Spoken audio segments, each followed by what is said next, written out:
My mechanic held my car hostage for a month, charged me $2,500 for a 50-cent wire, and laughed in my face when I threatened to call the police. He didn't know I used to build engines for a living, and I was about to turn his shop into a crime scene. It was the kind of heat that makes you question your life choices. I had just moved to Edmonton, Alberta, in the middle of a record-breaking heat wave. We aren't talking about a dry, pleasant heat. We are talking about the kind of stifling, suffocating air that turns the inside of a car into a convection oven within minutes. I was commuting 45 minutes each way to a new job, sitting in bumper-to-bumper traffic on Gateway Boulevard, watching the heat waves shimmy off the asphalt, and my car's air conditioning had decided to commit suicide. I'm not a novice when it comes to cars. Back home, I had a garage full of tools, a lift, and a decade of experience tearing down blocks and chasing electrical gremlins. But here, I was living in a third-floor apartment with a strict no-maintenance in the parking lot clause in the lease and a toolbox that was currently sitting in a storage unit 3 provinces away. I was vulnerable, and I knew it. When the AC blew warm, I did the only thing I could do. I drove it to a shop. I picked Speedy Auto because it looked legitimate. Big sign, clean bays, uniforms. It screamed corporate accountability, which is what you look for when you're desperate. I rolled in, sweat dripping down my back, my shirt sticking to the leather seat, and met Rick. Rick was the service manager. He had the kind of grease-stained fingernails that imply hard work and the kind of smile that implies he's about to sell you a bridge. AC is dead, I told him, wiping my forehead. I checked the pressure on the low side with a cheap gauge I bought at Canadian Tire. It's got refrigerant. I think the clutch isn't engaging. Probably an electrical fault, maybe a relay or a bad ground. Rick looked at me with that patronizing smirk mechanics reserve for customers who think they know what they're talking about. "We'll see, boss," he said. "Usually when these things go, it's the compressor. Internal failure. Sends shrapnel through the system. Big job." "I really don't think it's the compressor," I insisted. There was no noise, no grinding, just cold air 1 minute, hot air the next.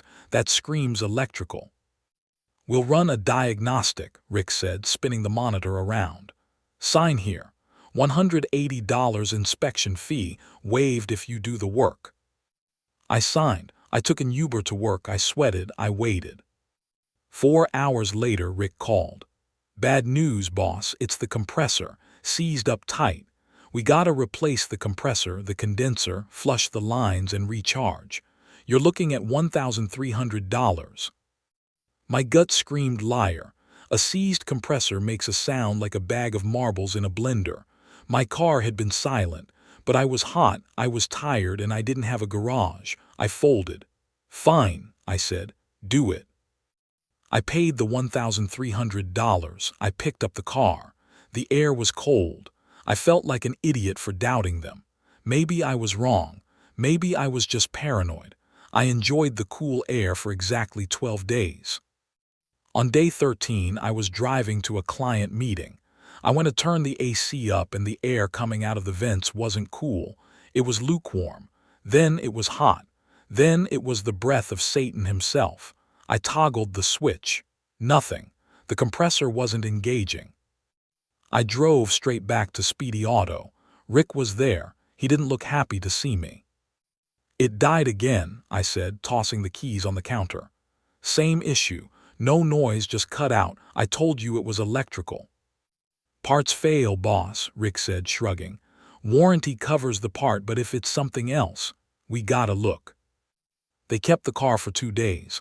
I Ubered, I sweated, I waited. "Found the problem," Rick said when he finally called. "It wasn't the compressor this time. It's the compressor fan. It's not cooling the condenser enough. System is overpressurizing and cutting out. We need to replace the fan assembly. That's not covered by the compressor warranty. That's another $600. "Rick," I said, my voice tight. "The fan was spinning when I brought it in. I checked." "Intermittent failure," Rick said smoothly. "Works when you look at it, fails when you drive. Trust me, we tested it." I felt the anger rising, a hot coal in my chest. Fine, fix it. Another week went by. They claimed they were waiting on parts. My Uber bills were racking up. Finally, I got the call. Ready to go. I showed up. I didn't pay immediately this time. I walked out to the lot, got in the car, and started it. I turned the AC to max. Hot air. I sat there for 5 minutes, revving the engine, hopping, praying for a chill. Nothing. I popped the hood. The new fan was spinning. The new compressor was sitting there silent. The clutch wasn't engaging. I marched back inside. It's not working. Rick blinked. What? It's blowing hot air. Right now, in your parking lot. Rick came out. He poked around. He tapped the relay. Nothing. Huh, he said. That's weird. It's electrical, I said through gritted teeth. I told you 2 months ago it was electrical. You replaced the compressor. You replaced the fan, and it's still broken. I want my money back. Whoa, whoa, Rick put his hands up. We can't do that. Parts are installed. Labor is done. We just missed the root cause. We need to dig deeper. Leave it with us. I need a rental, I demanded. I can't keep taking Ubers. We don't do rentals, Rick said. Company policy. They had my car for another week. Every time I called, it was one more day. We're tracing wires. We're checking the PCM. We're consulting the hotline. Finally, yesterday, I got the call. Okay, boss, we nailed it, Rick said. It was the AC control module, the brain of the system. It was frying the signals. We replaced it. Ice cold now, but look, the part was expensive and the labor to trace those wires. We usually charge $150 an hour for electrical diag. We spent 10 hours on it, but I like you, so I'm cutting you a deal. You just owe us $1,150. That covers the module and the discounted labor. I did the math in my head. $1,300 originally, plus the $600 for the fan, which they added to this new bill, plus $550 for the module. They wanted $2,500 total for an AC repair on a Honda Civic. I'm coming down, I said, and I'm not bringing my wallet. We can't release the car without payment, boss, Rick said, his voice dropping an octave. That's theft of services. Theft, I laughed, a dry, humorless sound. Rick, you have no idea what theft looks like yet, but you're about to find out. I hung up the phone and stared at the wall of my apartment. The rage wasn't hot anymore. It was cold, calculated. This wasn't incompetence. Incompetence is missing a diagnosis once. Incompetence is forgetting to tighten a bolt. This was the parts cannon. They were firing parts at my car at my expense, hopping one of them would stick, and charging me for the privilege of their guessing game. Or worse, they knew exactly what it was and they were milking me dry. I went to my closet and dug out the small emergency toolkit I kept, a multimeter, a roll of electrical tape, a pair of wire strippers, a few lengths of 14-gauge wire. It wasn't much, but it was enough. I took an Uber to Speedy Auto. I didn't walk into the lobby. I walked straight to the service bay door. It was closed. I looked through the glass. My car was sitting on the lift, raised about 6 feet in the air. It was being held hostage, quite literally out of reach. I pushed through the front door. The bell chimed, a cheerful sound that clashed with the violence in my mind. Rick was at the counter. Behind him, sitting at a messy desk in a glass office, was a man I hadn't met. He was large, bald, and wearing a gold chain that cost more than my first car. This was the owner. Let's call him Big Mike. Here for the Civic? Rick asked, sliding an invoice across the counter. Total is $1,150. Chip reader is right there. I didn't look at the reader. I want to see the car working. Pay first, Rick said. Policy, we did the work. You pay the bill, then you get the keys. I paid you $1,300 for a compressor I didn't need, I said, my voice rising just enough to turn the heads of the 2 other customers in the waiting room. I agreed to pay $600 for a fan that didn't fix the problem. Now you want another $550 plus labor. I want to see the AC blowing cold air before I give you a single cent. Big Mike looked up from his phone. He stood up and the office seemed to shrink. He walked out chewing on a toothpick. "Problem?" Mike grunted. "Yeah, big problem," I said. "I think you guys are scamming me. I think you misdiagnosed the car 3 times and now you're trying to cover your costs by extorting me." "Extortion is a big word," Mike said, stepping into my personal space. He smelled of stale cigarettes and cheap cologne. "We fixed your car. You pay. Or the car stays here and we charge you $50 a day storage fees starting tomorrow." "Lower the car," I said. "Let me inspect the work."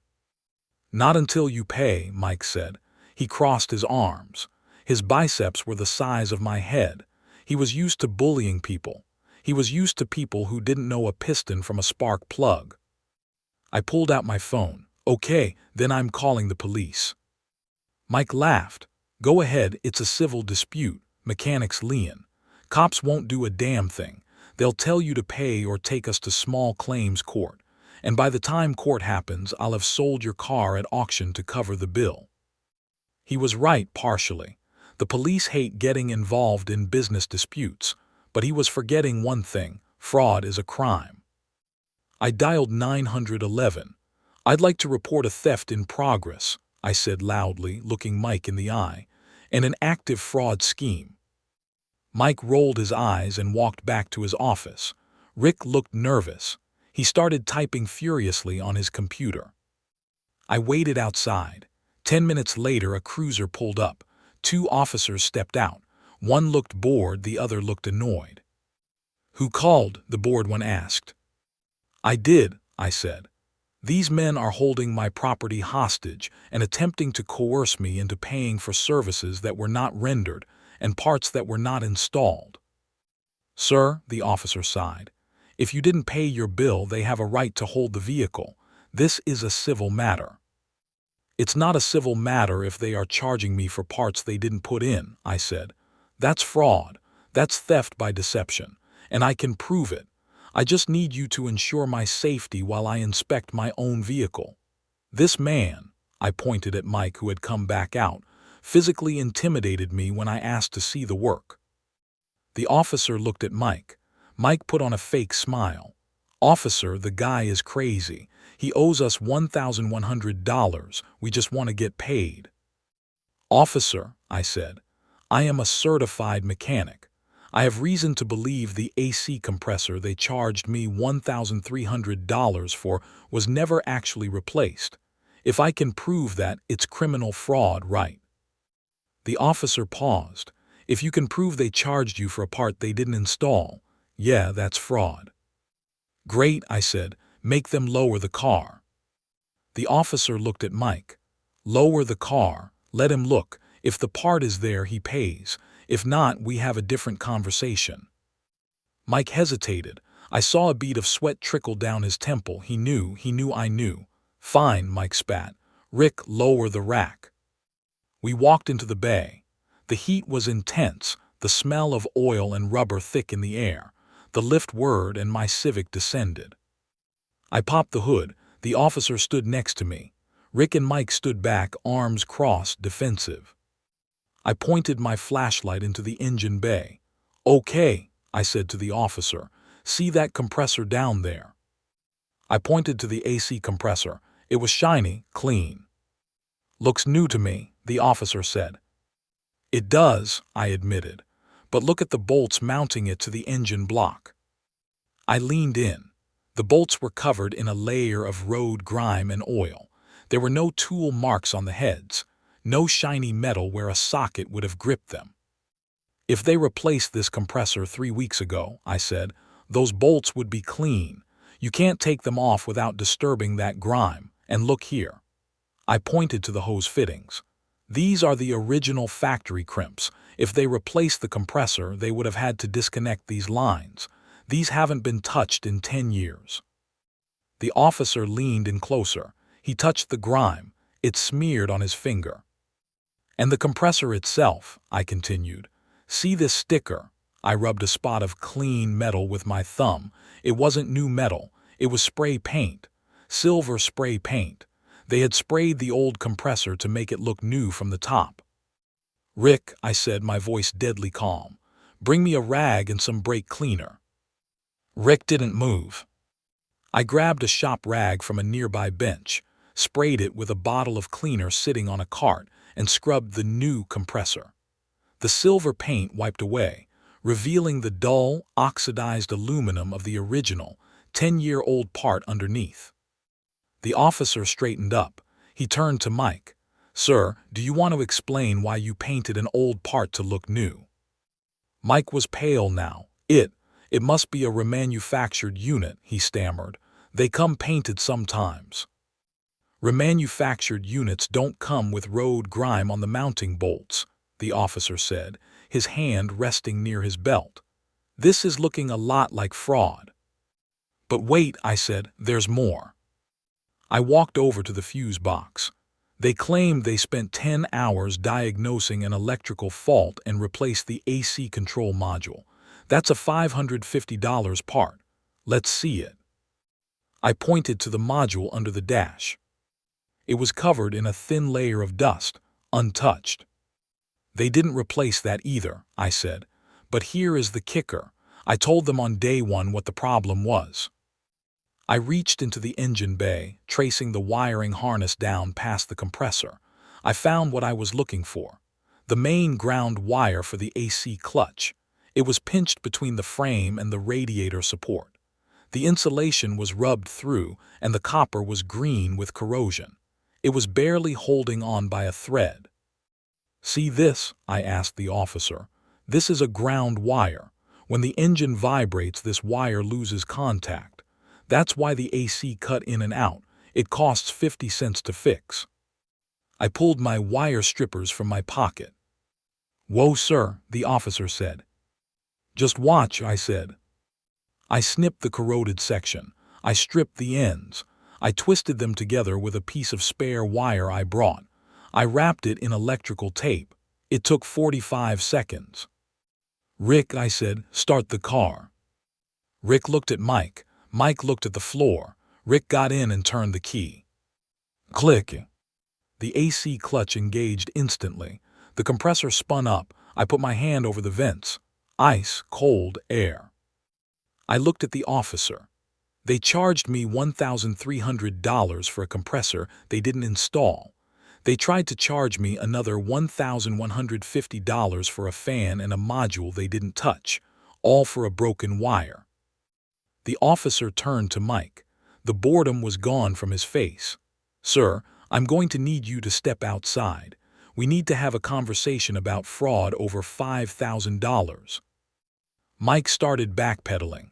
"Look, it's a mistake, my guys. They must have mixed up the work orders. We'll refund him. We'll make it right."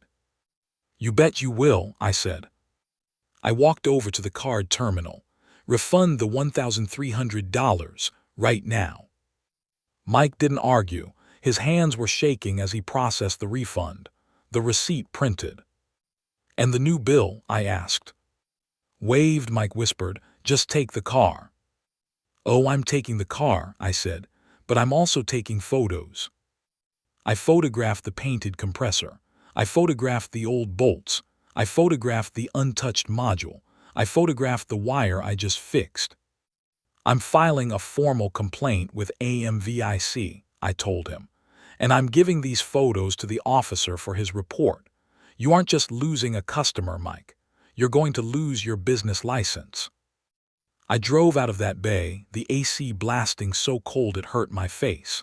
As I pulled onto Gateway Boulevard, I saw the officer putting Mike in the back of the cruiser. Apparently, painting old parts and charging for new ones wasn't just a civil dispute after all. It was a good day. A very cool day. If you have made it this far and want to see more videos like this, then kindly subscribe and turn on notifications so you may never miss another story like this.